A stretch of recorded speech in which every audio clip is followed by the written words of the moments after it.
This is a brand new series called Hands. You think about hands that heal. We offer a hand up. Hands plant and they harvest. We give with our hands. We hold with our hands. Sometimes we close our hands in a fist. Our hands age over time. Hands are just really fascinating to me. And I've been thinking a lot about them lately and wondered if there could be a study about hands from the Bible. And in fact, there is. So come with me as we look at hands over this next spring season and the time when our own hands might be busy planting, cleaning, holding, and all the things that our hands find to do. So this first one today is called Given Everything, and we're starting in Genesis, where God gives these directives to Noah.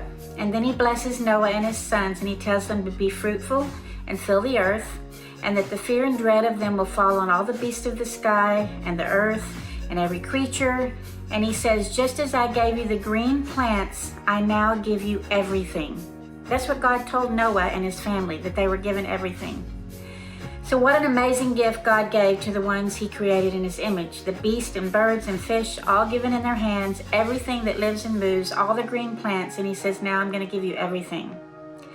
If we can grasp this attribute of God from the get-go of our relationship with him, we might all mature so quickly in our faith. He gives us everything he's created into our hands. His love is lavished upon our sons and daughters and on us as sons and daughters, so much that nothing good is withheld from his hands.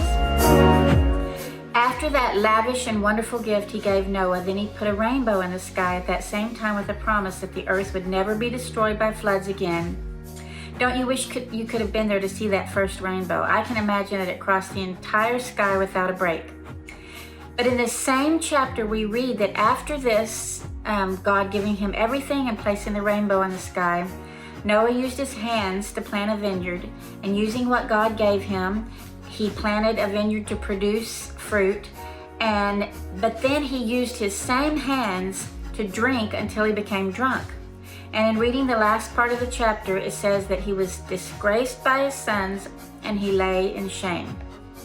So I suppose this first story is a sobering one. God has given us everything on earth for our enjoyment and sustenance. Everything.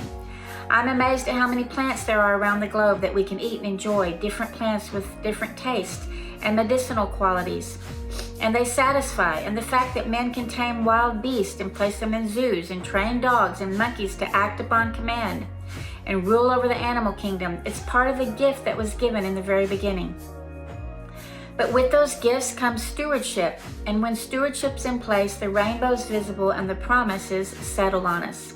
We've all been given gifts from the hands of God in our children, our jobs, our talents, in addition to creation.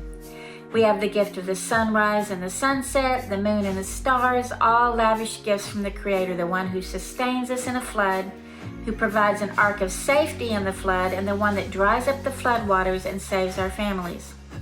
But what we do with our hands, with the gifts he's placed in our hands, is in a thread of multiple stories throughout the Bible. Noah planted this vineyard, but he drank of his own produce to the point of drunkenness and shame. Maybe we've amassed wealth, or we have these amazing kids that we idolize, or we've been given talents that have enabled us to climb the ladder of success. Or maybe we have simple things like an herb garden that supplies us with additions to our meals, or pets that bring us joy, or any number of gifts just like God gave to the first family that survived the first flood. Why did Noah use his hands for good and then imbibe what he produced to his detriment? Well, it's the same reason we all take what's been given and we use it for our own pleasure without thought of consequence to all of us, and it's called sin. Don't you think God knew that the gifts given to man would be used and abused? He did, but he placed a covenant and a promise in the sky that all flood waters will not destroy us again, and they won't and they can't because of the promise. I have failed many times with the gifts God has given me and used them for my own pleasure, or withheld them, not using them for the benefit of others. And I've laid in shame and disgrace before it, realizing my own pride and disobedience.